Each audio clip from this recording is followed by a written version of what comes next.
কেমন আছেন বন্ধুরা? আজকে আসলাম এক নতুন ভিডিও নিয়ে। সেটা হলো ওয়ালটন সিআরটি 21 ইঞ্চি এসটিআর কাটা ছিল, ফোটা ছিল। সেকশন এসটিআর ছিল, power section, primary section.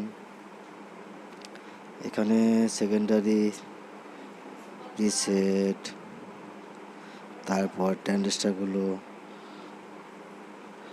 A10-13 transistor, PN, resistance, capacitor, অনেক কিছু লাগানো হয়েছে।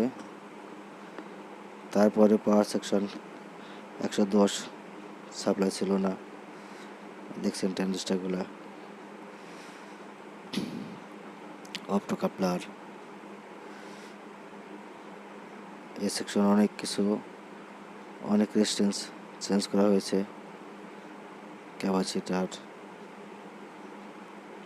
ছোট ছোট ট্রানজিস্টারগুলা 10-18, 10-15 সবগুলা লাগানো হয়েছিল। তারপর 110 স্টেবল থাকতো না, এই সেকশন সব ফালাই দেওয়ার পরেও একই অবস্থা। এবং প্রাইমারি সেকশন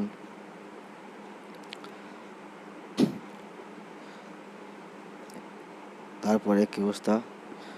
আসুন এবার কারেন্ট দিকে সাপ্লাই দিয়ে দেখি কি অবস্থা, 110 ভোল্ট আছে কি নাই। পিন সার্কিট 110-এর ওপেন করে দিয়েছি,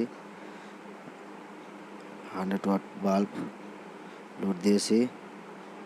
এবার দেখেন এই অবস্থা করে, 110 ঠিক থাকে না, 10 ওঠানামা করে, প্রায় সব ভোল্ট ওঠানামা করে। এরকম অনেক কিছু লাগানোর পরেও এই সমস্যাটা। দেখেন এবার ভেবে দেখি, 110 ঠিক নাই, 110 স্টেবল নাই।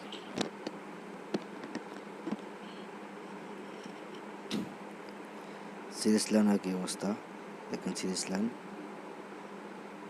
এই অবস্থায় 110 ঠিক নাই। যাক, অনেক খাটাখাটির পরে আবার দেখলাম এই অবস্থা। অনেক কিছু চেঞ্জ করার পরে আসলে মেন ফিল্টারিংটা খারাপ ছিল। মেন ফিল্টারিং চেঞ্জ করার পরে আমার 110 ঠিক হয়ে গেছে। তারপরে গোড়াগড়ি পার্টস তো অনেক লাগাইছি। এই ক্যাপাসিটর 220 EF 400 ভোল্ট, এটা লাগানোর পরে টিভিটা ঠিক আছে। এখন দেখি সাপ্লাই মেপে কি অবস্থা, 110 ঠিক আছে। এবং ডিজিটাল মিটার গিয়ে দেখা দেখি, ডিজিটাল মিটার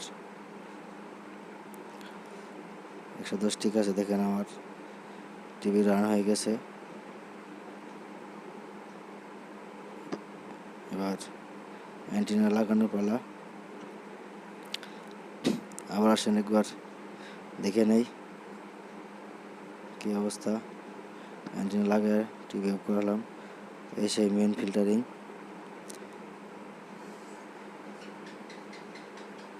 দেখা যাক। এই মেন ফিল্টারিংটা লাগানো হয়েছিল, এটি মূলত খারাপ। এবার কারেন্ট দিয়ে দেখি কি অবস্থা। অ্যান্টেনা লাগিয়ে টিভি অন করা হয়েছে, দেখেন এই অবস্থা বন্ধুরা। টিভিটি পারফেক্ট ঠিক হয়ে গেছে। ভিডিওটি দেখার জন্য ধন্যবাদ। ওয়ালটন 20